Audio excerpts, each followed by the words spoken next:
একটা আমার জিনিস সৌভাগ্য অনেকদিন পরে না তোমার সাথে কথা বলাই তো একটা আনন্দের বিষয়, এবং আমরা অনেক ছোট ছোট বিষয় নিয়ে কথা বলতে পারি, যেটা হয়তো মানে আমাদের বাংলাদেশের মানুষের জন্য, নাগরিকদের জন্য হয়তো কোনো আলোর দিশা দেখাতে পারে, বা কোনো একটা আলোক আমরা ছড়িয়ে দিতে পারি। জি, আমরা কয়েকটা বিষয় নিয়ে ছোটখাটো বিষয় কিন্তু আমার কাছে বেশ সিগনিফিকেন্ট মনে হয়েছে। যেমন ধরেন নির্বাচন তো হয়ে গেল, নির্বাচনের সময় সরকার একটা ব্যয় সীমা নির্ধারণ করে দেয় এবং সেখানে অনেকে হলফনামা দাখিল করে। হলফনামায় কি দেয় সেটা আমরা দেখি এবং ওটা আমাদের একটা মোটামুটি মানে হাস্যরসের খোরাক যোগায়। তো এবং এই লোকগুলি তো দেশ শাসন করে, সবচেয়ে যেটা বড় কথা, এই লোকগুলি দেশ শাসন করে, এই দলগুলি দেশ শাসন করে। আমরা পরবর্তীতে দেখতে পাই যে 3 মাসের মধ্যে তারা একটা হিসাব দেয় যে এই নির্বাচনে তারা কি পরিমাণ ব্যয় করেছে। তো আমরা সেরকম একটা ব্যয়ের হিসাব আজকে দেখলাম যে আমাদের জামাতে ইসলাম ওনারা পুরো নির্বাচনে মাত্র 4.5 কোটি টাকা ব্যয় করেছে। আবার দেখলাম জাতীয় পার্টি, তারা দেখলাম যে 24 লাখ না 25 লাখ টাকা ব্যয় করেছে সব মিলিয়ে। তো আপনার কি মনে হয়? আহ দেখলাম পত্রিকায় জামাতে ইসলামের বোধহয় 4.5 কোটি টাকার মতো, 4,49 লক্ষ টাকা একটা হিসাব তারা দিয়েছে। তখন আমার একটা চিন্তা হলো যে এই দলের ব্যয়, এটা তো তারা আইনের মধ্যে থেকে দিয়েছে, সেটার কারণে তাদের এর বেশি হয়তো দেওয়ার তাদের সুযোগ নেই। সুতরাং আমরা মুখে যাই বলি না কেন, আইনের যে মারপ্যাচ আছে সেটার মধ্যেই থাকতে হবে, এটা হয়তো জামাত সেভাবে দিয়েছে। তো তাদের একটা ব্যয় শুধু আমি দেখার চেষ্টা করলাম যে আচ্ছা কি করলো জামাত। আচ্ছা, নির্বাচনী ইশতেহারটা যখন প্রকাশ করেছিল তখন তারা কোথায় করেছিল? তো তখন আমি একটা সার্চ দেওয়ার পরে দেখলাম যে তারা হোটেল শেরাটন নির্বাচনী ইশতেহারটা প্রকাশ করেছিল। তো এখন আপনি আর আর কিছু বলার তো দরকার নেই।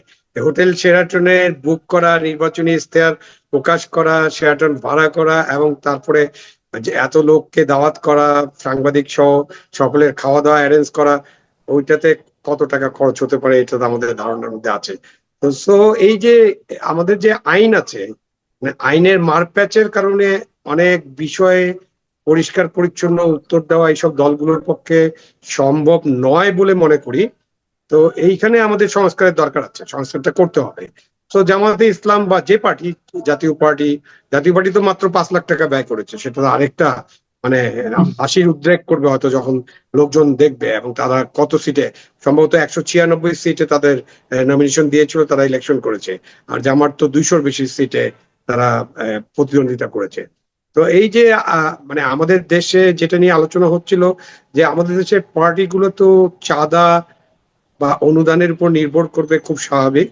তো এই চাঁদা এবং অনুদান নেওয়া, মানুষ যে তাদেরকে চাঁদা অনুদান দিবে, এটা একটা ওয়েবসাইটে প্রকাশ, যেটা আমেরিকা হয়। এখন আমরা তার হঠাৎ করে আমেরিকান গণতন্ত্রের মতো গণতন্ত্র চালু করতে পারবো না, এবং আমেরিকান গণতন্ত্র নিয়েও অনেক আলাপ আলোচনা আছে, অনেক সমালোচনা আছে। বাট আমাদের এই যে চাঁদা দেওয়া, অনুদান নেওয়া, সহায়তা নেওয়া, সেগুলো যদি আমরা প্রকাশ করতে পারি, ডিজিটাল প্রকাশের একটা ব্যবস্থা থাকে, এবং খরচটা কিভাবে করলাম সেটা যদি থাকে, তাহলে হয়তো এইসব নিয়ে আমরা আলাপ আলোচনা হয়তো অদূর ভবিষ্যতে আর করতে না করলে চলবে। বাট এটার জন্য সম্ভবত সময় দিতে হবে রাজনৈতিক দলগুলোকে, নির্বাচন কমিশনকে, এবং সরকারকে।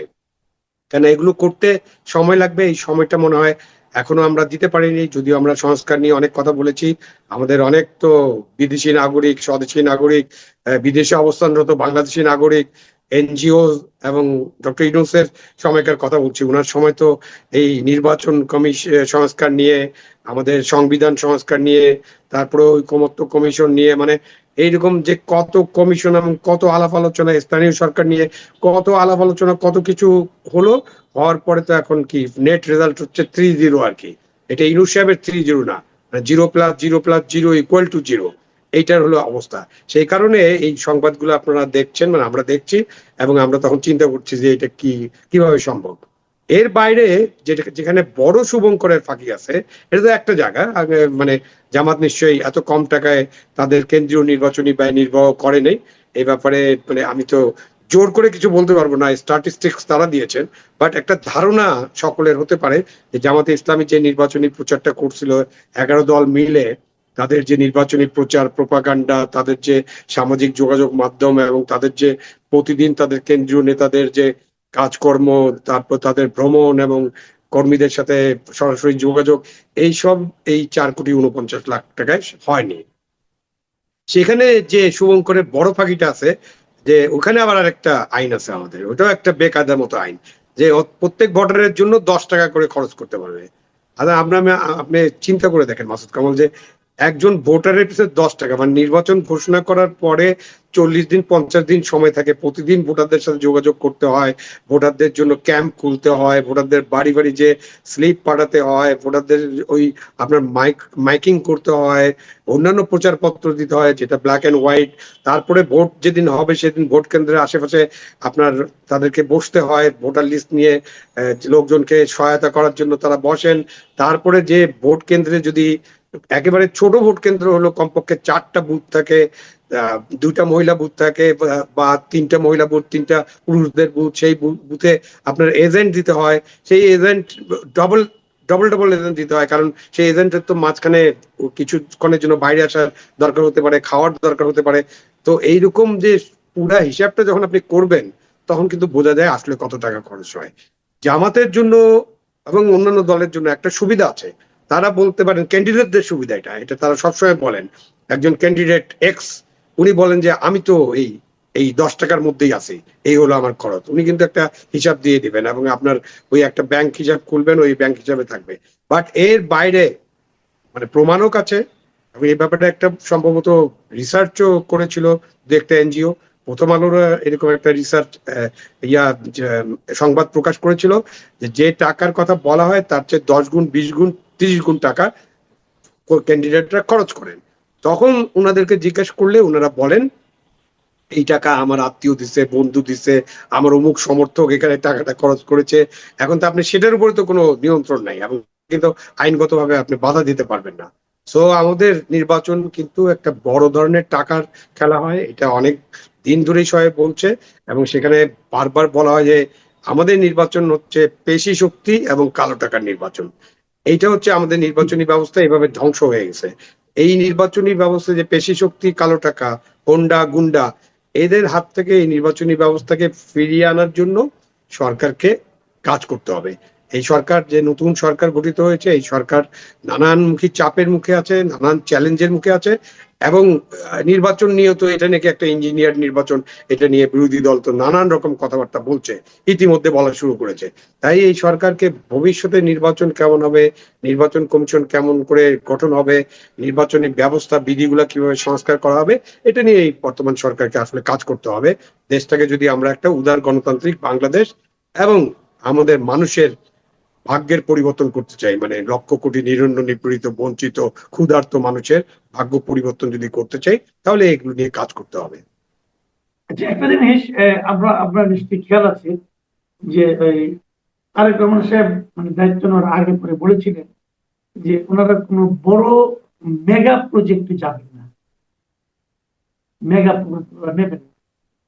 তো আমরা দেখলাম যে এর মধ্যে বিমান কেনার জন্য প্রায় 42,000 কোটি টাকার একটা চুক্তি কিন্তু হয়ে গেছে যুক্তরাষ্ট্রের সঙ্গে। আবার গতকালকের একদিকে দেখলাম যে পদ্মা ব্যারেজ বানানো হবে 34,497 কোটি টাকা ব্যয় করে। এই যে বিশাল এটাকে কি মেগা প্রজেক্ট কোনোভাবে বলা যায়? 34,000 কোটি টাকা দিয়ে করতে হবে? এগুলো তো অবশ্যই মেগা প্রজেক্ট। যেটা প্রথমটা বললেন যে আমাদের যে বোয়িং গুলো কিনতে হবে, এটা তো আমাদের আমেরিকার সাথে যে চুক্তি, সেই চুক্তি নিয়ে অনেক আলাপ আলোচনা হচ্ছে। কেউ কেউ মনে করেন যে এরকম একটা চুক্তি করা ছাড়া ইউনূসের আর কোনো বিকল্প ছিল না।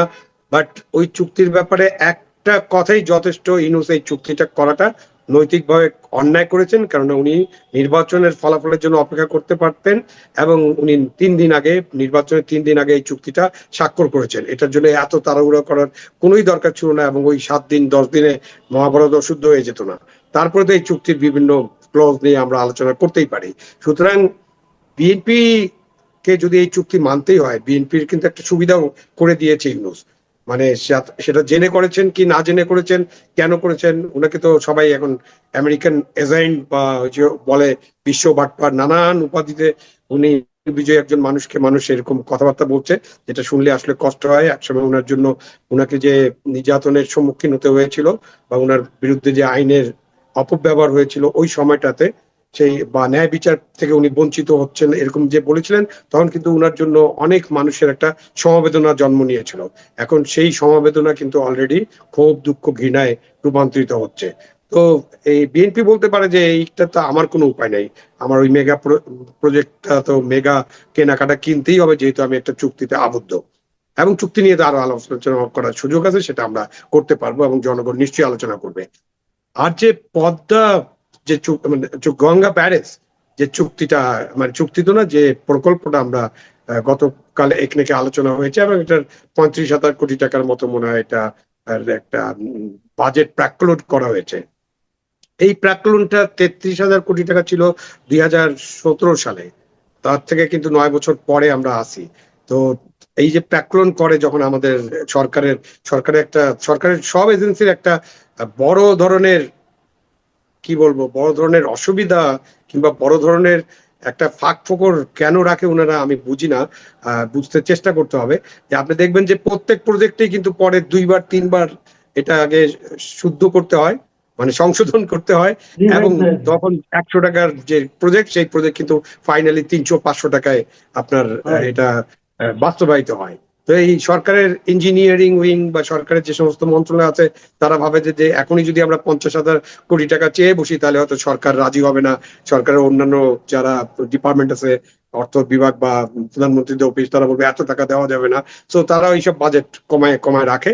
পরবর্তীতে কিন্তু এই বাজেট, আমার ধারণা, এই গঙ্গা ব্যারেজের যে আমরা কাজটা হাতে নিব, সেটার এখনকার মূল্যই 50,000 কোটি টাকা হবে। তো 33,000 কোটি টাকা যদি প্রাক্কলিত হয়ে থাকে 2017 সালে, তাহলে এখনকার মূল্যে এটা 50,000 কোটি টাকার কম হবে না। এই গঙ্গা ব্যারেজের বিষয়টা তো নতুন না।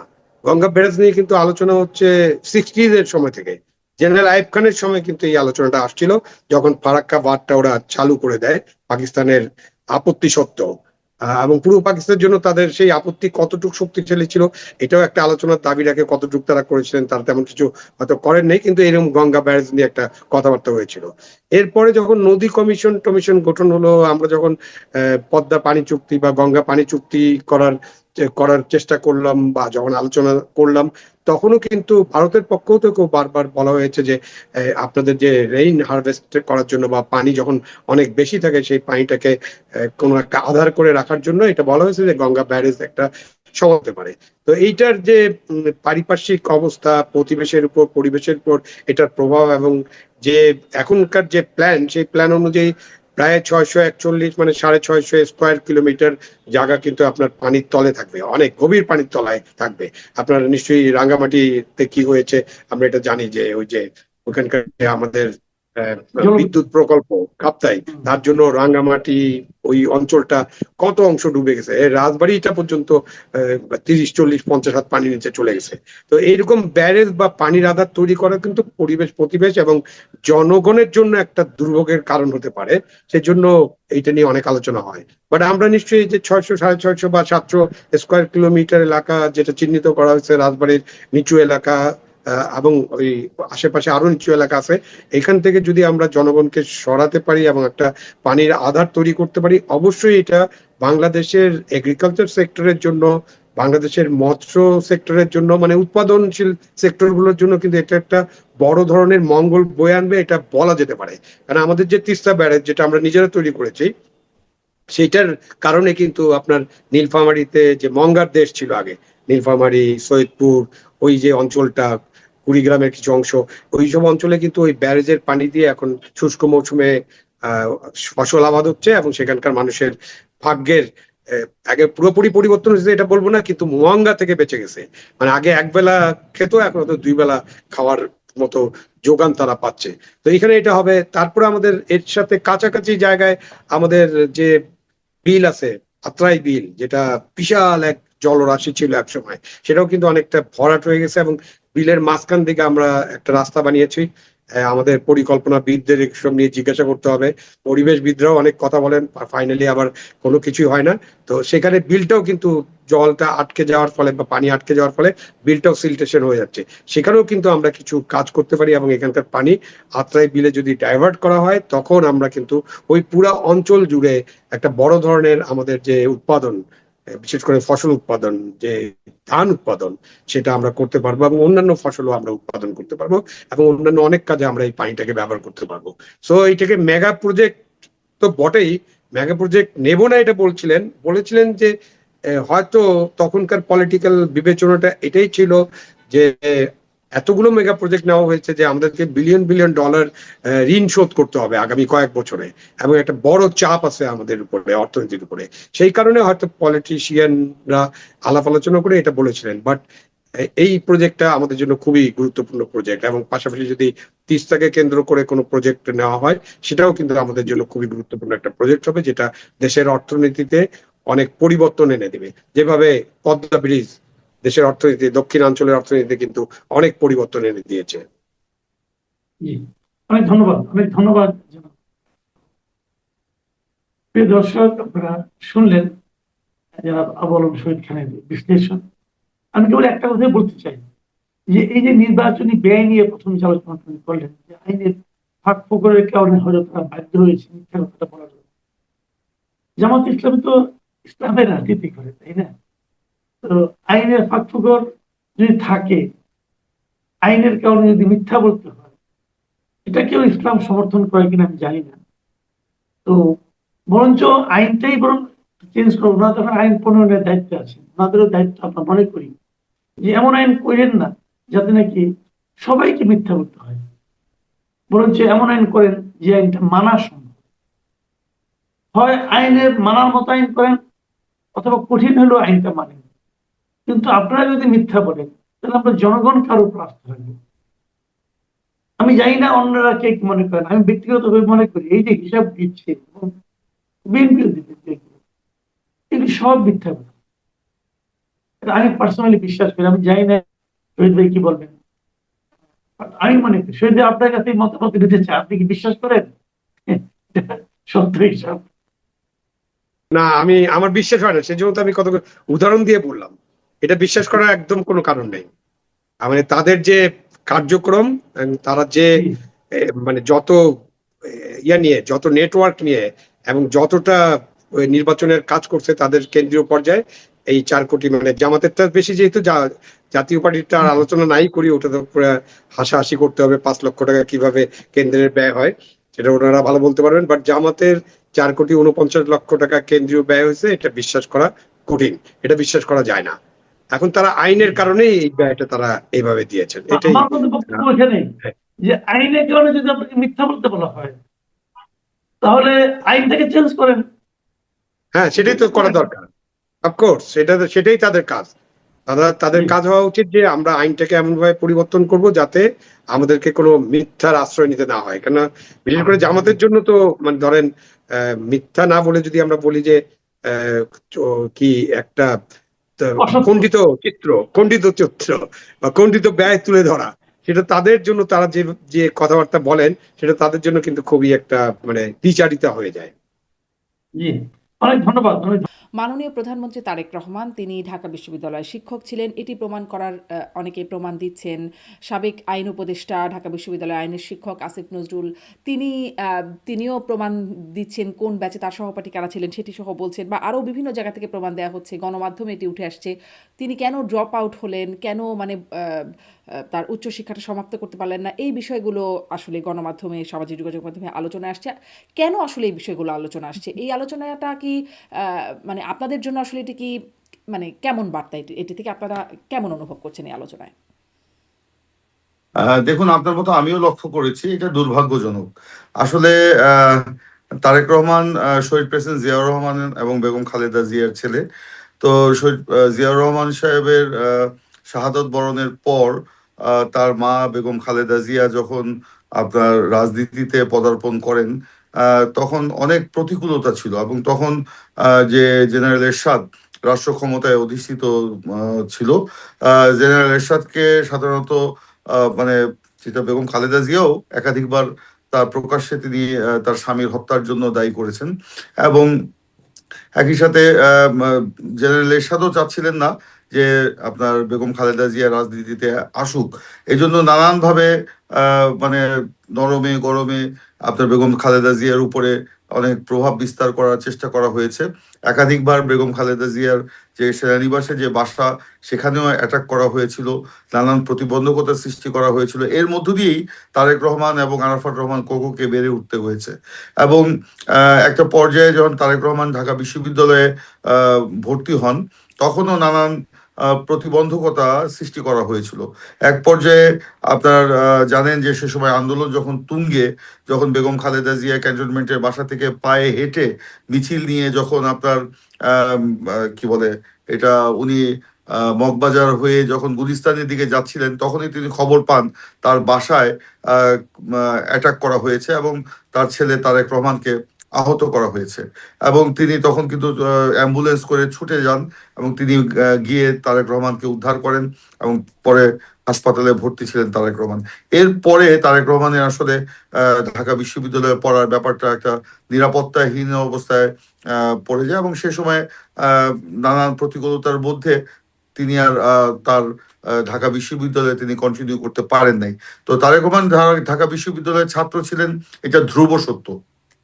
এবং যেটা সে সময় আপনারা নিজেই বলেছেন যে আসিফ নজরুল সাহেব সাবেক উপদেষ্টা, তিনি নিজেও ফেসবুকে স্ট্যাটাস দিয়ে বলেছেন এবং তার সহপাঠীদের নামও তিনি উচ্চারণ করেছেন। এখন আপনি বলেছেন যে এই বিতর্কটা যে উঠছে, এটা কেমন হচ্ছে, এটা নিশ্চয়ই এটা ভালো সাইন না। এই বিতর্কটা কারা উঠাচ্ছে? যাদের আসলে রাজনৈতিক মানে কোনো নাই, রাজনীতি যাদের অন্তঃসার শূন্য, যাদের রাজনীতি, তারাই কিন্তু এই বিতর্কটা উঠাচ্ছে, অর্বাচীন লোকরা উঠাচ্ছে, উঠিয়ে তারা একটা বিতর্ক সৃষ্টি করছে এবং জনসম্মুখে একটা বিভ্রান্তি সৃষ্টি করছে, যাতে তারেক রহমান সম্পর্কে জনগণের মধ্যে একটা ভুল বার্তা যায়, সেই অবস্থায় তৈরি এটা করছে। কি কিন্তু তারা ভুল কিন্তু বার্তা যাওয়ার মতো কোনো বিষয়? মানে ধরেন তিনি বিশ্ববিদ্যালয়ে গিয়েছেন, বিশ্ববিদ্যালয় থেকে ড্রপ আউট হয়েছেন, এটি কি আসলে জনগণের মধ্যে ভুল বার্তা যাবার মতো একটা বিষয়? মানে চেষ্টা হচ্ছে আপনি কখনোই বলছেন? না, কখনোই না যাবার মতো বিষয়। তারা তো স্বীকারই করছেন না তারেক রহমান ঢাকা বিশ্ববিদ্যালয়ে ভর্তি হয়েছিল, ছাত্র ছিলেন, এটা তো তারা স্বীকারই করেন না। এবং তারা নানান রকম ভাবে মানে অপপ্রচারে লিপ্ত রয়েছে। তো যাই হোক, বাংলাদেশের মানুষ অত্যন্ত সচেতন। আমরা আশা করি জনগণ এই মানে যারা বট বাহিনী বলা হয় যাদেরকে, তাদের এই অপপ্রচারে আপনার জনগণ বিভ্রান্ত হবে না। হ্যাঁ, ধরেন প্রশ্নটা সুন্দর না শোনালেও আমি একটু জিজ্ঞাসা করতে চাই যে ধরুন এই সময়ে এসে উচ্চশিক্ষা সম্পন্ন না করতে পারা মানে আপনাদের দলের শীর্ষ নেতা, এটাতে কি আপনাদের মানে দলের মধ্যে কোনো সমস্যা হয়? মানে শিক্ষাগত যোগ্যতার জায়গা থেকে আহ, স্নাতক সম্পন্ন করতে না পারা একজন ব্যক্তি আছেন না না নেতা।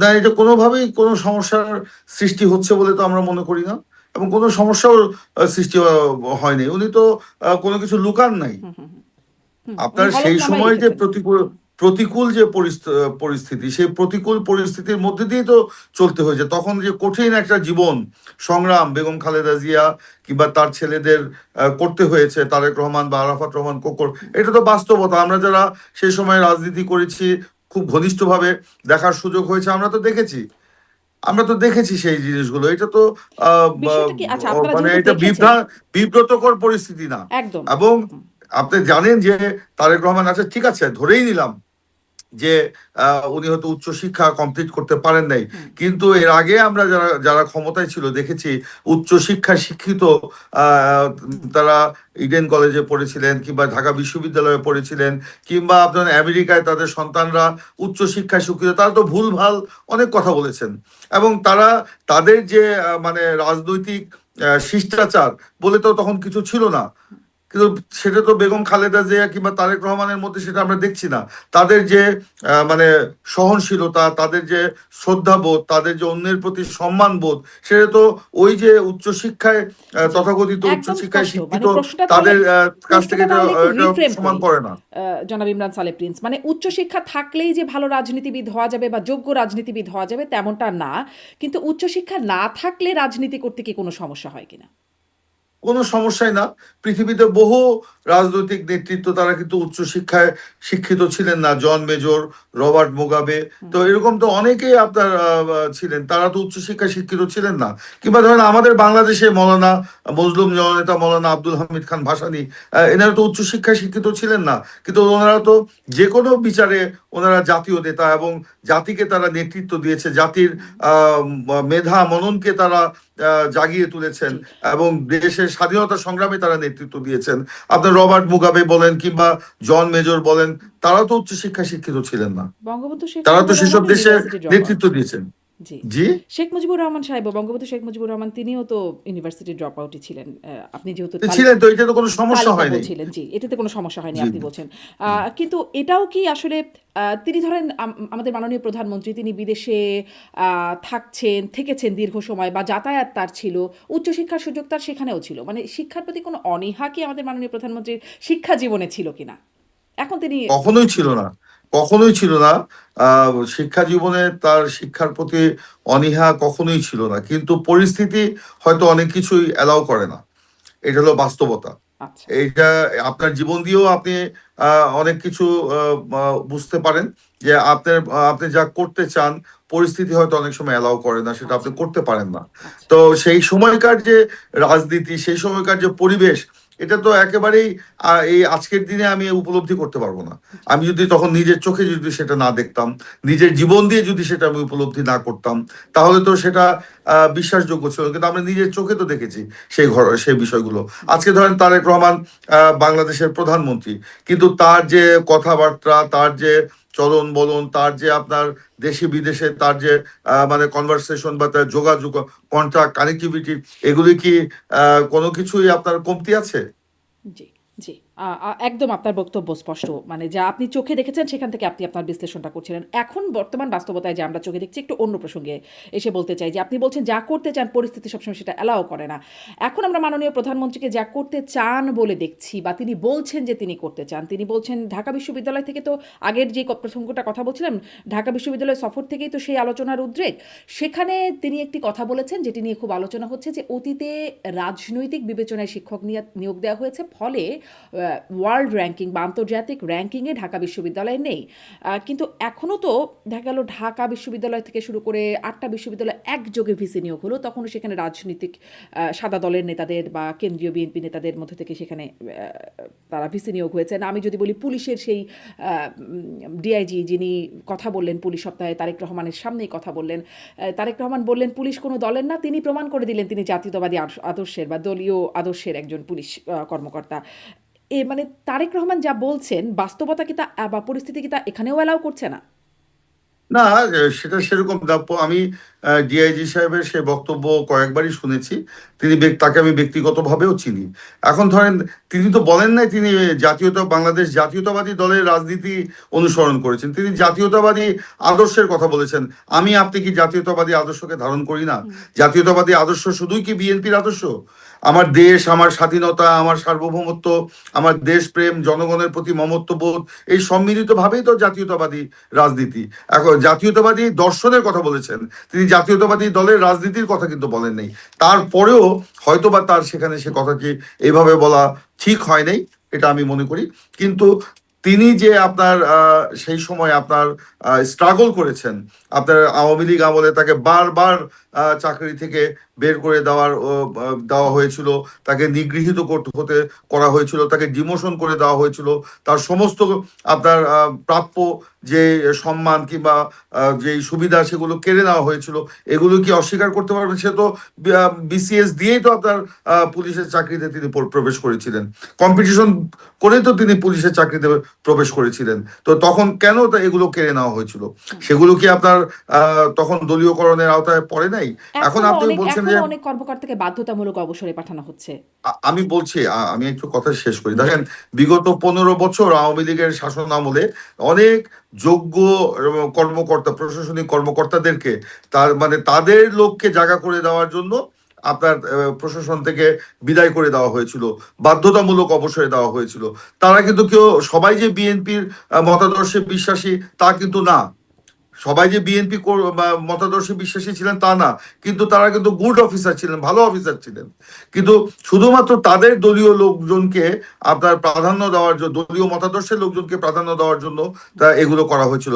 এখন যে ফ্যাসিবাদের অবসানের পর একটা গণতান্ত্রিক সরকারের সময় এসে তারা যদি তাদের সেই মানে ওগুলো ফেরত পেতে চান বা সেটা যদি আবেদন করেন, যে অন্তর্বর্তীকালীন সরকারের সময় অনেকে আবেদন করেছিলেন, তারা ফেরত পেয়েছে। এই সরকারের বর্তমান সরকারের সময়ও আবেদন করেছেন, অনেকে ফেরত পেয়েছেন, অনেককে অবসরে তাদের প্রাপ্য সম্মান দিয়ে অবসরে পাঠিয়ে দেওয়া হয়েছে। এটা কি অযৌক্তিক? একটা আমরা তো মনে রাখতে হবে যে গত 15টা বছর একটা তাহলে কঠিন পার্থক্যটা কি হলো? কঠিন 15 বছর কঠোর 15 বছর যেটা আমি দেখেছি বলি তখন বলতো মুক্তিযুদ্ধের চেতনায় বিশ্বাসী, তখনও মুক্তিযুদ্ধের চেতনায় আপনি আমি বিশ্বাসী না, আমরা তো বিশ্বাসী, কিন্তু না মুক্তিযুদ্ধের না চেতনায় বিশ্বাসী বললে আমরা তখন বুঝতাম যে আচ্ছা ঠিক আছে, ওই যে আপনারা মানে সবসময় এখন রাস্তায় বলি আমরা যেটা চেতনা ব্যবসায়ী, তো সেই রকম আমরা তখন একটা ট্যাগ মনের মধ্যে চলেই আসতো। এখন যখন বলছেন জাতীয়তাবাদী আদর্শে বিশ্বাসী তিনি, মানে বেগম খালেদা জিয়াকে নিশ্চয়ই সম্মান করবেন, কিন্তু অনেকগুলো বিশেষণে বিশেষায়িত করে তিনি বলছেন, যেটি আসলে ঠিক আপনারা মানে দলীয় নেতাকর্মীরা যেটা করেন বা করার কথা তিনি সেভাবে করছেন। ফলে এটি না, কি আমি প্রথমেই বলেছি যে উনি যেভাবে যা বলেছেন সেটার সাথে আমি তো একমত না, কিন্তু আমি ওটা ওনার বক্তব্যকে ডিফেন্ড করছি না। কিন্তু উনি বলেন নাই যে জাতীয়তাবাদী দলের আদর্শে উনি বিশ্বাস করেন। মুক্তিযুদ্ধের চেতনা অবশ্যই আমি আপনি ধারণ করি না, আমি আপনি লালন করি না, কিন্তু তাই বলে তো আওয়ামী লীগের যেভাবে আওয়ামী লীগের তৃতীয় শ্রেণীর কর্মীর মতো তৎকালীন যে প্রশাসনিক কর্মকর্তারা যেভাবে আওয়ামী লীগকে সার্ভ করেছে, তো সেগুলো তো এখন আমরা দেখছি না, এবং সেগুলো আমরা চাইও না। এখন ওই যে আমি যেটা বললাম, আওয়ামী লীগের আমলে যাদেরকে ঝেঁটিয়ে বিদায় করে দেওয়া হয়েছিল, তারা যদি এখন তাদের প্রাপ্য সম্মান তারা ফিরে পেতে চান, তাদের মর্যাদা ফিরে পেতে চান, তাদের চাকরি ফিরে পেতে চান, সরকার যদি বিবেচনা করে, করতেই পারে। আর বিশ্ববিদ্যালয়ের শিক্ষকদের ব্যাপারটি আপনি বলেছেন যে ভিসি নিয়োগ দেওয়া আর শিক্ষক নিয়োগ দেওয়া কিন্তু এক বিষয় না। এই যে আজকে যারা ভিসি নিয়োগ দেওয়া হয়েছে তারা কিন্তু শিক্ষক ছিলেন, আগের থেকে ছিলেন। তারা যে বিএনপি আমলেই নিয়োগপ্রাপ্ত ছিলেন তা কিন্তু না। কিন্তু আওয়ামী লীগ আমলে যেটা দেখেছি আমরা, শিক্ষক নিয়োগ মানে শিক্ষকতা পেশায় যাদেরকে নিয়োগ দেওয়া হয়েছিল একেবারেই দলীয় বিবেচনায় আপনার নিয়োগ দেওয়া হয়েছিল, এবং সেখানে তাদের যে আপনার রেজাল্ট, তাদের যে আপনার মানে শিক্ষাগত যে পারফরমেন্স বা যোগ্যতা, সেগুলো কিন্তু তখন দেখা হয়নি। সেইটা আর এটা কিন্তু এক বিষয় না। আচ্ছা, আপনি সেটা বলছেন যে আপনি বলছেন যে এখন যাদের মানে আওয়ামী লীগের সময় যাদের ঝেঁটিয়ে বিদায় করা হয়েছিল, এখন তাদের যদি প্রাপ্য সম্মান বুঝিয়ে দেওয়া হয়, মানে এই কথাটার সাথে একটা সাক্ষাৎকার দেখছিলাম আলোচিত যে আমরা বলি ডিবি হারুন হিসেবে যিনি পরিচিত, যিনি নিজেও এখন পলাতক, তিনিও তার একটা সাক্ষাৎকারে বলছিলেন যে চাকরির 2 বছর পূর্ণ হবার আগেই তাকেও বিনা কারণে বিএনপির আমলে তাকে চাকরি থেকে বাদ দেওয়া হলো, তার ট্রেনিং এর এক পর্যায়ে তাকে চাকরি থেকে বাদ দিয়ে দেওয়া হলো। পরে তিনি তৎকালীন বিরোধী দলীয় নেত্রী শেখ হাসিনার পরামর্শে মামলা করেন, এবং মামলা করে ওই সময় স্বরাষ্ট্রমন্ত্রী ছিলেন লুৎফুজ্জামান বাবর, এবং তাকে তিনি চাকরিতে জয়েন করতে দিচ্ছিলেন না। মামলায় রায় তার পক্ষে আসলেও তত্ত্বাবধায়ক সরকারের আমলে গিয়ে শেষ পর্যন্ত তিনি চাকরি ফিরে পান। ঘটনাগুলোর পুনরাবৃত্তি ঘটছে না তো? দেখুন, আপনারা এই সব ঘটনাকে একই সুতোয় যদি আপনারা মাপতে চান বা সরলীকরণ করেন, তাহলে কিন্তু ঠিক হবে না। সেই সময় আপনার এই যে ডিবি হারুনের যে প্রসঙ্গটি আপনি বললেন, তার ব্যাকগ্রাউন্ড যদি আপনি দেখেন, তিনিও তাহলে মেধাবী ছিলেন, দেখবেন মেধাবী মানে শিক্ষাগত জীবনে তো মেধাবীই ছিলেন। আমি আমি আমি আমি আমি সেটা আমি জানি না, আমি সেটা আপনার সাথে ডিবেট করতে চাই না এটা নিয়ে, বা তর্ক করতে চাই না, বা এটা নিয়ে আমি কিছু বলতে চাই না। কিন্তু তখন যে ঘটনাগুলোর কথা বললেন, সেই সময় আওয়ামী লীগ আমলে যাদের নিয়োগটা সেভাবে হয়েছিল, যেভাবে তাদেরকে পদায়ন করা হয়েছিল, আপনার যোগ্য অনেক ব্যক্তিকে বাদ দিয়ে কিন্তু পদায়ন করা হয়েছিল, এইটাই উচিত না। এটা যদি এখনো হয়ে থাকে, সেটাও আমি মনে করি না সেটা উচিত হবে।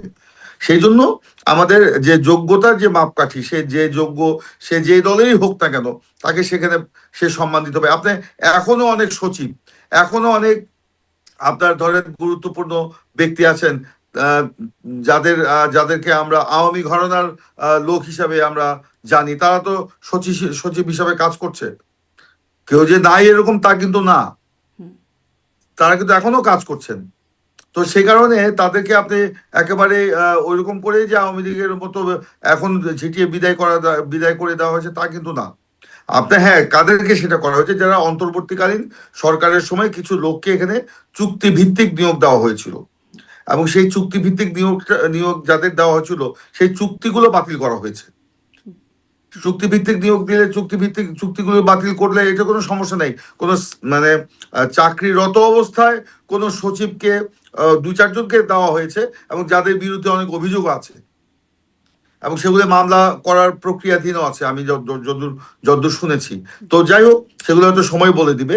তো এই বিতর্কে আমি না গিয়ে যেটা আমি বলতে চাই যে আসলে এইখানে থেকে আমাদের প্রশাসনকে আমার বের করে নিয়ে আসতে হবে এবং প্রশাসনকে তাদের পারদর্শিতা এবং তাদের যে পেশাদারিত্ব এইটার মধ্যে একটা শক্তিশালী অবস্থান দাঁড় করাতে হবে। খুবই দারুণ, মানে এটাই তো প্রত্যাশা। কিন্তু আপনারাও সেই আওয়ামী লীগ আমলের দলীয়করণের ঘোর বিরোধিতা করতেন। আমাদের অনুষ্ঠানগুলোতেও আমরা শুনতাম যে তখন যেই দলীয়করণ হতো তার বিরুদ্ধে বলতেন। কিন্তু আপনারাও কত ক্ষমতা নিয়ে ধরেন প্রশাসক, সবগুলো সিটি কর্পোরেশনের প্রশাসক, দলীয় প্রশাসক, আগের প্রশাসক বাদ দিয়ে দলীয় প্রশাসক, পুলিশের এই যে জাতীয়তাবাদী আদর্শে তারা এখন দায়িত্বে আছেন, মানে ঊর্ধ্বতন কর্মকর্তার পদে আছেন।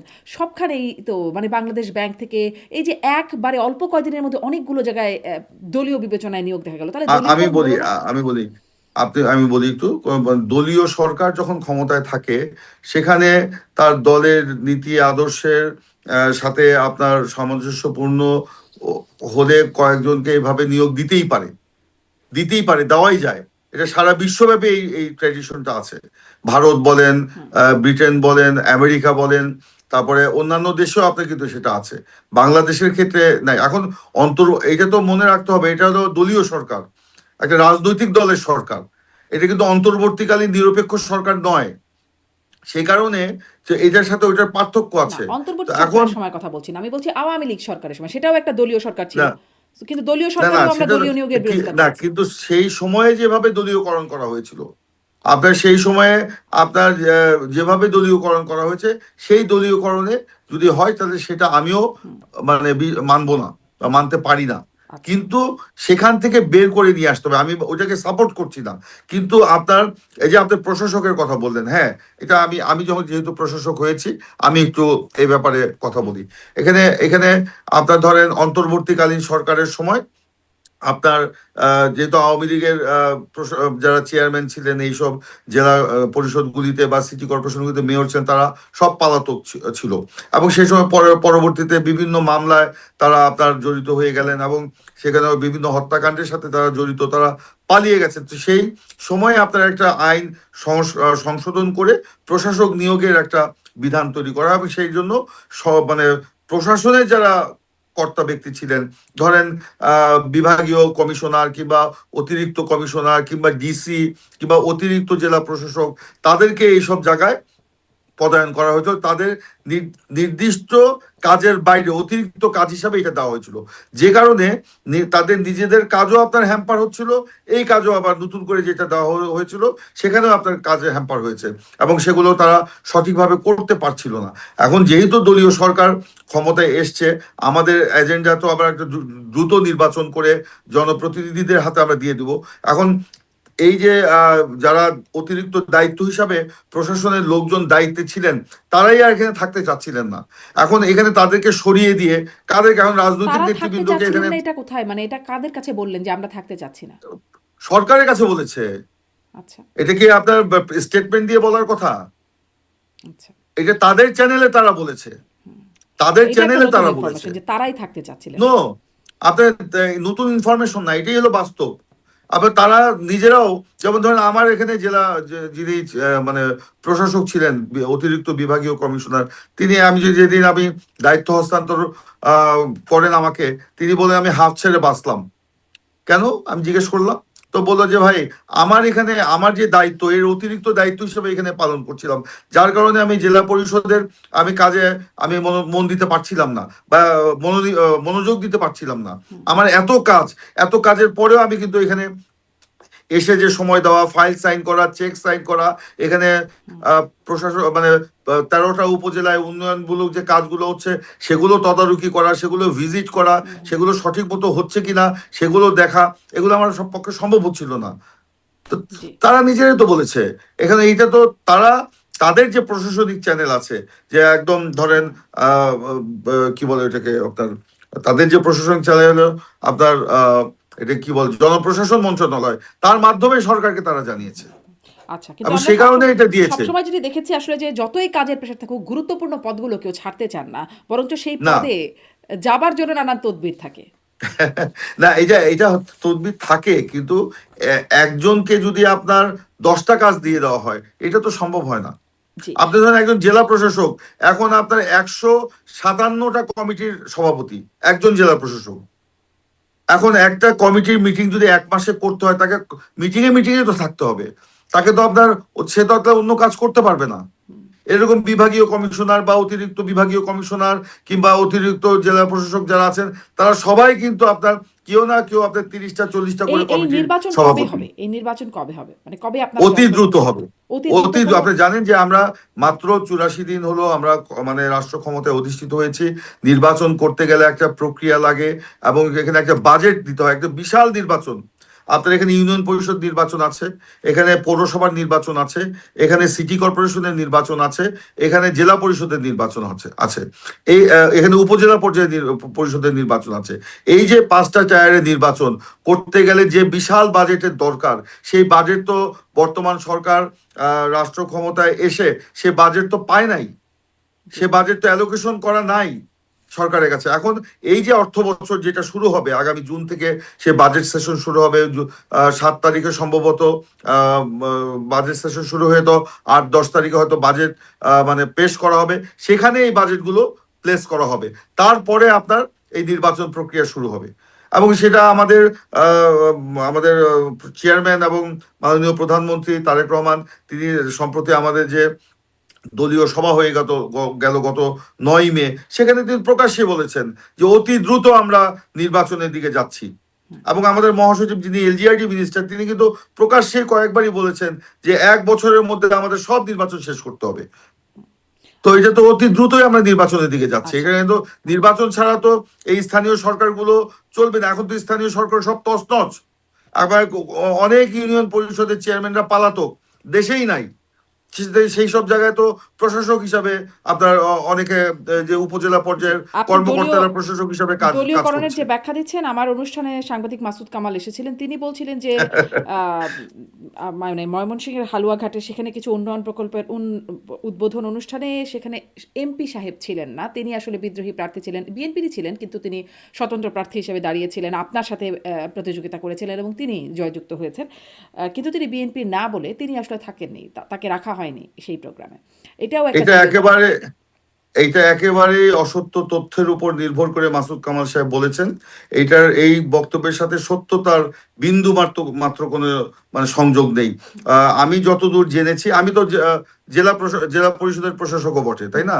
আমার বাড়ি হালুয়াঘাট হলেও আমি জেলা পরিষদের প্রশাসক। আমি কিন্তু যে কোনো উন্নয়নমূলক কর্মকাণ্ডে আমি থাকতেই পারি। তিনি প্রশ্ন তুলেছেন আমি কেন সেখানে, তা আমি তো উপজেলা পরিষদের প্রশাসক হিসাবে ছিলাম।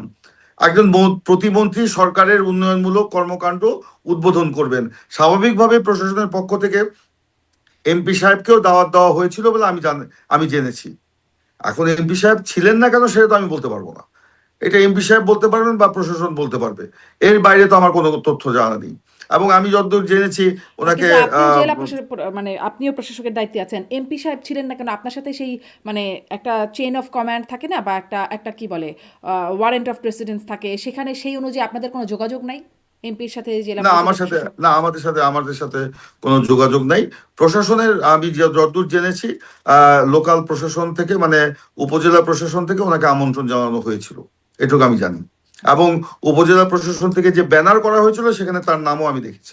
আমন্ত্রণ জানিয়ে কি মানে তিনি থাকতে পারবেন কিনা সেটা নিশ্চিত করা বা জানা যে থাকতে পারবেন, এইটা তো আমার জানার কথা না, এটা উপজেলা প্রশাসনই বলতে পারবেন। উনি থাকতে অপারগতা প্রকাশ করেছেন কিনা সেটাও আমি জানি না। ওনাকে আমন্ত্রণ জানানো হয়েছিল এবং আমরা আশা করেছিলাম যে থাকবেন, তিনি থাকেন নাই। আমি ওখানে গিয়ে ওনাদের মতোই আমি ওখানে গিয়ে ওনার ব্যানারে ওনার নামও দেখেছি আমি। আচ্ছা, যাই হোক, এর বিষয়ে আমি কিছু বলতে পারছি না এই ব্যাপারে। আচ্ছা, তবে যেটা মাসুদ কামাল সাহেব যেভাবে এটা উপস্থাপন করেছেন কালকে আপনার টক শোতে, আমি দেখেছি, কয়েকবারই দেখেছি, উনি সঠিক তথ্য ওনার কাছে ছিল না। ওনার কাছে ছিল না, যে কারণে উনি প্রশ্ন তুলেছেন অন্য এলাকার এমপিরা সেখানে ছিল, ওখানে এমপি ছিল না কেন? অন্য এলাকার এমপিরা তো তারা আমাদের জেলা বিএনপির নেতা, জেলা বিএনপির কনভেনার, মেম্বার সেক্রেটারি, তারা সেখানে যাবেন না? যেখানে প্রধানমন্ত্রী আমাদের মিটিং এ দলীয় যে সভা হলো গত 9 মে, তিনি বলেছেন যে নির্বাচনী ইশতেহার বাস্তবায়নের ক্ষেত্রে তিনি দলের সহযোগিতা চেয়েছেন, রাজনৈতিক সহযোগিতা চেয়েছেন। তো আমরা তো সেখানে রাজনৈতিক সহযোগিতা করার জন্য উপস্থিত অন্য ছিলাম, এলাকার এমপিরা অন্যরা যাবেন অন্য বা এমপিরা জেলা উপস্থিত পরিষদের ছিলেন। প্রশাসক হিসাবে আপনি যাবেন, বিএনপির কেন্দ্রীয় নেতা হিসাবে আপনি যাবেন, সব মানে ঠিক আছে, কিন্তু সেখানকার এমপি কেন যাবেন না, প্রশ্নটা হচ্ছে এখানে। এবং সেটা কেন সেটা গেল না এমপি সাহেবই বলতে প্রশাসক পারবেন। বা মানে সেখানে কোনো সমন্বয় হলো না, ফলে এই প্রশ্নটা তো আসতে পারে যে এমপি না, যেখানকার আমি এমপি আমি তিনি কেন যতদূর নাই। আমি যতদূর জেনেছি, আমি তাই বলেছি, প্রশাসন থেকে আমন্ত্রণ জানানো হয়েছিল, প্রথমে তিনি যাবেন বলেছিলেন, পরে হয়তো তিনি যান নাই, এইটুকুই আমি জানি, এর বেশি আমার জানা জানা নাই আচ্ছা, কিছু। প্রথমে তিনি যাবেন বলেছিলেন। জি, আমি শুনেছি তাই। আচ্ছা, আর আর দু একটা ছোট ছোট প্রশ্ন একটু আসি আপনাদের দলের নেতাদের দু একটা বক্তব্য। যেমন ধরেন, একটা বক্তব্য সামাজিক যোগাযোগ মাধ্যমে, খুব গণমাধ্যমে দেখছিলাম যে বিএনপি দলীয় হুইপ শরীয়তপুর ৩ আসনের এমপি তিনি বলছেন যে মিয়া নুরুদ্দিন, তিনি বলছেন যে যারা জামাতে ইসলামের দলের কথা বলছেন তারা বেহেশতের টিকিট বিক্রি করেছে, যারা ওই দলের মানে যে মসজিদের ইমামরা যারা ওই দলের বিশ্বাসী বা ওই দলটি করেন, তাদের পেছনে দাঁড়িয়ে নামাজ পড়লে নামাজ হবে না, এরকম একটা বক্তব্য বলছেন। এবং মানে তাদের জান্নাত জাহান্নাম ইত্যাদি নিয়ে প্রসঙ্গ তুলছেন। আগে জামাতে ইসলামীকে ঘিরে যেটি বলা হতো তারা জান্নাতে টিকিট বিক্রি করছেন, এখন আপনাদের দলের হুইপের পক্ষ থেকে কেমন বক্তব্য আপনাদের কাছে, মানে আপনার কাছে বক্তব্যটা কেমন লাগে, আপনি কি দেখেছেন? আমি কি বুঝতে পারলাম না বক্তব্যটা। আচ্ছা, আমি কি আপনাকে তাহলে একটু ওনার বক্তব্যটা আমি একটু আপনাকে যদি কোট করেই শোনাই যে উনি জি। কি বলছেন। জি। আহ, আচ্ছা, উনি বলছেন যে আম, মসজিদের ইমাম যারা জামায়াতে ইসলামী করেন তাদের পেছনে নামাজ পড়লে নামাজ হবেন না, এবং তিনি জামাতকে মোনাফেক আখ্যায়িত করে বলেছেন তাদের অবস্থান হবে কাফেরদেরও নিচে জাহান্নামের সবশেষ স্তরে। এটা মিয়া নুরুদ্দিন অপু যদি বলে থাকেন যে তার ব্যক্তিগত বক্তব্য, নিশ্চয়ই কোনো কারণ আছে বলার। রাজনৈতিক বক্তব্য তো রাখতেই পারেন। মোনাফেক তো মোনাফেকি, তারা তো জাতির সাথে মোনাফেকি করেছে 71 সালেই। তো সেখানে আপনার মোনাফেককে তো মোনাফেক বলতেই পারে। তো তাহলে কি এটা আমরা আমি বিএনপিকে মনে করি। মুনাফিকের দোসর বলতে পারি? কেন কারণ আপনারা একসময় তাদের সাথে জোটে ছিলেন, তাদের দোসর কেন বলবেন? মানে যেহেতু তাদের সাথেই জোটবদ্ধ হয়ে নির্বাচন করেছেন, না, না, না, না, আপনি দোসর রাজনীতি তো করেছেন, ক্ষমতা, আমরা তো তাদের দোসর হতে পারি না। তারা আপনাদের আপনারা দোসর। আপনারা না, না, তারা আমাদেরও দোসর ছিল, এটাও আমি বলি না। আপনি ধরেন তাদের, হ্যাঁ, আমি তো অস্বীকার করব না, তাদের সাথে তারা আমাদের সাথে জোটে ছিলেন, এবং সেটা ছিল মিনিমাম একটা রাজনৈতিক মানে জোট, নির্বাচন কেন্দ্রিক জোট ছিল, এটা অন্য কোনো বিষয় ছিল না। এখানে এখানে গণতন্ত্রের জন্য যে আন্দোলন করার প্রশ্নে আমরা এক হয়েছিলাম। আপনি জানেন যে একটা গ্রামে যদি কিন্তু ডাকাত তখনও পড়ে, তারা মুনাফিক সেখানে ছিল, মানে আমি ওই বলি, পরিচয়টা তখনও গ্রামে যদি দিতে ডাকাত পারছেন। পড়ে, সেই ডাকাত তাড়াতে গেলে সেখানে ভালো মানুষ খারাপ মানুষ সবাই কিন্তু একত্রিত হয়ে ডাকাত তাড়ায়। কিংবা কোনো একটা বাড়িতে যদি আগুন লাগে গ্রামে, সেখানে সবাই মিলে কিন্তু, কে ভালো কে মন্দ সবাই মিলে কিন্তু বাড়িতে আগুন নেভানোর জন্য তারা এগিয়ে আসে। তো তখন তো তাই হয়েছিল। কিন্তু এখন তো যখন আপনার গণতন্ত্র প্রক্রিয়ায় যখন আমরা ফিরে এসেছি, যার যার অবস্থানে আমরা ফিরে গিয়েছি, এখন সেখানে মোনাফেককে যদি মোনাফেক না বলা যায়, তখন তাহলে তো বলা যেত, মুশকিলের ব্যাপার। তখন কি আপনারা বলতেন এভাবে মোনাফেক? তখন তো এই ইস্যুগুলো আসে নাই। তখন তো এই যে নির্বাচনের আগে তারা কি বলে বেহেশতের টিকিট বিক্রি করার বিষয় আসে নাই, সেজন্য তো তখন আমরা বলিও নাই। না, এখন তো গত মানে নির্বাচনে মুনাফিক তারা ইস্যুটা তো বলতেন বেহেশতের একাত্তরের টিকিট বিক্রি একাত্তরের করেছে অবস্থান নিয়ে। ওপেনলি, ওপেনলি, এবং এটাও বলেছে জামাতকে ভোট না দিলে কাফের হয়ে যেতে হবে, এমন কথাও শুনেছি আমরা। হুম। এবং গ্রামের সাধারণ মহিলাদেরকে তারা ধর্মের কথা বলে, ধর্মের দোহাই দিয়ে তারা ভোট নিয়েছে সেখানে। তো এগুলো তো আসছে, ধর্ম রাজনীতিতে কোনো মানে মূল বিষয় হতে পারে না, কিন্তু তারা সেই ধর্মকে ব্যবহার করে তারা সেই কাজগুলো তারপর করেছে। আবার আপনি এতদিন বলেছেন পরে এসে মানে এই বক্তব্য কেন, মানে নির্বাচন তো হয়ে গেছে, এটা কেন তো এতদিন বিশেষ। পরে, কেন আমরা আগেও বলেছি, হুম। আমরা 71-এর ব্যাপারে আমাদের কোনো আপোষ নাই। 71-এ যে তারা আমাদের সাথে আন্দোলন করেছিল বলে 71-এ তাদের ভূমিকা মুছে গিয়েছে, তারা দেশের স্বাধীনতার বিরোধিতা করেছিল, এটা মুছে গিয়েছে। তারা ধর্মের নামে রাজনীতি করে জনগণের সাথে মুনাফিকি করে, এটা কি মুছে গিয়েছে? কখনোই না। আমরা তো বললাম গণতন্ত্র পুনরুদ্ধারের জন্য মিনিমাম একটা কর্মসূচির ভিত্তিতে আমরা একত্রে কাজ করেছি, তাই বলে তাদের 71 সালের ভূমিকা আমরা ভুলি নাই, আমরা ধরেন জনগণকেও ভুলতে ধরেন বলছি। গণতন্ত্র যদি আবার সংকটের মুখে পড়ে, রাজনীতিতে তো প্রেডিক্ট করা যায় না অনেক কিছুই, তাহলে কি আপনারা স্বৈরাচারের সাথেও আবার মানে গণতন্ত্র পুনরুদ্ধারের জন্য তাদের সাথেও আপনাদের জোট হতে পারে বা কোনো রকম সমঝোতা হতে পারে দেখুন, সামনে? আপনি এইটাকে সরলীকরণ করার কোনো সুযোগ নেই। আপনার আওয়ামী লীগের সাথে, আওয়ামী লীগ রাজনীতিতে এখন আর কোনো মানে ইয়ের বিষয় না। তারা এটা কি বলা যায়, এই এই গ্রহণ মানে রাজনীতিতে তারা, তাদের চ্যাপ্টার ক্লোজ, রাজনীতিতে তারা আসতে পারবে না। তারা যেভাবে গণহত্যা করেছে, মানুষকে মেরেছে, মানে রক্ত একাত্তরের নিয়েছে, গণহত্যার জন্য তারা যদি ক্লোজ না হয়ে আবার আসতে পারে, একাত্তরে তো অনেক বড় অঙ্ক না না, না 30 লক্ষ শহীদ, অনেক সেখানেও বড় সেখানেও ধর্ষণ। তাদেরকে আমরা ক্ষমা চাইতে বলেছি। তারা যে 71 সালের এই গণহত্যার দোষর হওয়ার কারণে জনগণের কাছে এখনো ক্ষমা চাইনি, সেই জন্য কিন্তু এখনো আমরা তাদেরকে বলছি আপনারা কেন ক্ষমা চান না। আওয়ামী লীগ যদি ক্ষমা চায়, জনগণ যদি আপনার সেটা মেনে নেয়, ক্ষমা করে, তাহলে তো আমাদের বলার কিছু নাই। তবে যারাই যে কাজ করেছে জনগণের কাছে তাদের জবাবদিহি করতে হবে, এটাই মানে হলো বাস্তবতা। আওয়ামী লীগও ক্ষমা চায় নাই, জামাতও সরাসরি ক্ষমা চায় নাই, কিন্তু জামাতের সাথে রাজনীতি করতে সমস্যা নেই, আওয়ামী লীগের সাথে সমস্যা। শুনেন, আওয়ামী লীগের সাথে আমি 24-এর গণ অভ্যুত্থানে যে আওয়ামী লীগের পতন হয়েছে, সেই আওয়ামী লীগ কিন্তু আগের আওয়ামী লীগ এক না। আওয়ামী লীগের নেতারাই তো বলে যে আওয়ামী লীগ, এই আওয়ামী লীগ ছিল হাইব্রিড আওয়ামী লীগ। হুম হুম। সেখানে তো আপনার গণহত্যার সাথে তারা জড়িত ছিল এবং সাধারণ মানুষকে তারা হত্যা করেছে। এখন পাকিস্তানের দোসর যারা ছিল, এই যে কিছুদিন আগেই পার্লামেন্টে একটা যে বিল পাশ হলো, আইন পাশ হলো, যে মুক্তিযোদ্ধাদের যে সংজ্ঞা এবং সেখানে কাদের সাথে মুক্তিযুদ্ধ হয়েছিল সেটার যে সংজ্ঞা, যেটা অন্তর্বর্তীকালীন সরকার করে গিয়েছিল, সেখানে তো সেটা আমরা পাশ করেছি। সেখানে তো লেখা আছে যে জামাত পাকিস্তানি বাহিনীর দোসর হিসাবে কাজ করেছে।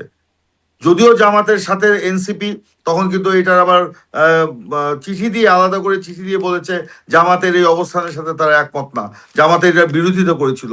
কিন্তু আমরা তো এটাকে আইন পাশ করেছি। আমরা তো জামাত যে পাকিস্তান বাহিনীর সাথে আহ, মানে সহযোগিতা করেছে, এটা তো এখন আইন, একটা বিল আকারে এসছে। রাষ্ট্র এটাকে ধারণ করে, রাষ্ট্র এটাকে বলে। জি, জি। মনে হয় যতটুকু সম্ভব স্পষ্ট হয়েছে। আরেকটা প্রসঙ্গে ছোট্ট করে এসে আমি শেষ করব আজকের মতো। সেটি হচ্ছে যে দেখছিলাম আরও একটা ঘটনা নেত্রকোনার সাব রেজিস্ট্রি অফিসে। সেখানে আম চার্টারে শেখ মুজিবুর রহমানের নাম লেখা আছে। মানে একটা কোটেশন, তার নিচে বঙ্গবন্ধু শেখ মুজিবুর রহমান লেখা আছে। এবং সেই বঙ্গবন্ধু শেখ মুজিবুর রহমান লেখা দেখে মাননীয় ডেপুটি স্পিকার তিনি সেখানে কর্মকর্তাকে তলব করছেন এবং ক্ষোভ ছাড়ছেন। এর আগেও ধরেন আমরা দেখেছি ইউএনওর ক্ষেত্রে এরকম ঘটনা বা এসিল্যান্ডের ক্ষেত্রে এরকম ঘটনা ঘটতে। মানে বঙ্গবন্ধু শেখ মুজিবুর রহমানের নাম থাকলে কি সেটি খুব ক্ষোভ ক্ষোভ জানানোর মতো বিষয়? মানে তার একটা কোটেশন যদি থাকে ক্ষুব্ধ হওয়ার আমি মতো? বিষয়টি দেখিনি, আমি আপনার কাছে শুনলাম, আমার নজরে আসেনি। তো যদি এরকম হয়ে থাকে, ডেপুটি স্পিকার সাহেব এটার ব্যাখ্যা দিবেন। এবং এটার ব্যাপারে আমি এখনো কিছু জানি না বলে আমি কিছু বলতে পারছি না। হুম। মানে যদি যেতটুকু এতটুকু যদি জেনে বলেন যে যদি কোথাও একটা সরকারি অফিসের কোথাও একটা বঙ্গবন্ধু শেখ মুজিবুর রহমান নামে কোটেশন এই থাকে। তো আওয়ামী লীগের আমলে তো বহু সরকারি অফিসে, স্কুলে এগুলো লেখা ছিল। হ্যাঁ, আওয়ামী লীগ আমলে তো বহু কিছুই লেখা ছিল। এটা তো আমরা এটা তো নতুন না, এটা তো এখনো আমরা বিভিন্ন জায়গায় দেখি, বিভিন্ন সরকারি দপ্তরে বা এটা আছে। এইগুলি তো এখন কেন এটা থাকবে বা কেন থাকবে না, সেটা প্রশ্ন হলো ভিন্ন, এটার উত্তরও ভিন্ন।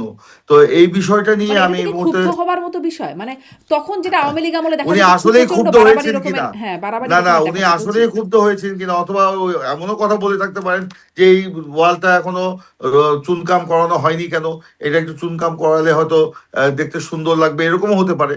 এটা হয়তো অন্যভাবে পত্রিকায় আসতে পারে বা আচ্ছা। নিউজে আসতে পারে, আমি জানি না। আমি আগেই বলেছি, উনি আসলে কি বলেছেন এটা আমার জানা নেই। তবে এগুলো ব্যাপারে অবশ্যই আমাদের মানে আমরা চিন্তা ভাবনা করি, তো আমরা কথা বলবো। এটা উনি একজন ডেপুটি স্পিকার, উনি একজন বিদগ্ধ আইনজীবী, নিশ্চয়ই উনি বুঝে শুনে বলেছেন।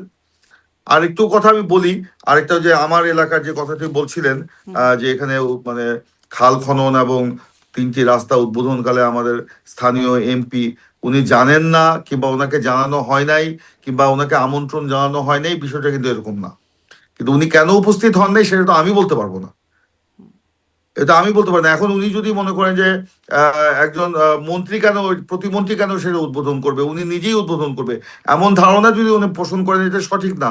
সরকারের প্রতিমন্ত্রী হিসাবে অবশ্যই সরকারের উন্নয়নমূলক কাজ উদ্বোধন করার ক্ষেত্রে সে অগ্রাধিকার পাবে, এটাই তো বাস্তবতা, জি, মানে এটাই তো সেটা তো সরকারের বটেই। নির্বাচনী অঙ্গীকার সেটা। এই আলোচনাটা আমরা করলাম এতক্ষণ, এবং সেখানে তারও একটা অবস্থান আছে, সেই সরকারের প্রতিমন্ত্রীর পরে কোথাও এক জায়গায় তারও অবস্থান আছে, তার এলাকার উন্নয়ন, ফলে তিনি তার সাথে সমন্বয়টা না, সঠিকভাবে হচ্ছে কিনা সেটা থাকা সেখানে। উচিত ছিল, আমি তো মনে করি তার থাকা উচিত ছিল।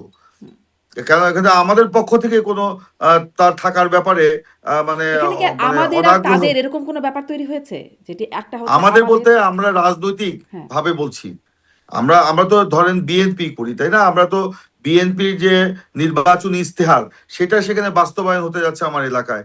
বিএনপি তো সর্বাত্মক ভাবে সহযোগিতা করবে, এবং সর্বশেষ যে এইগুলো উন্নয়ন প্রকল্প উদ্বোধন শেষে যে সর্বশেষ যে খালটা উদ্বোধন হলো, সেই খালে উদ্বোধন শেষে যে সমাবেশটি হলো, সেটা কিন্তু বিএনপি সমাবেশ ছিল।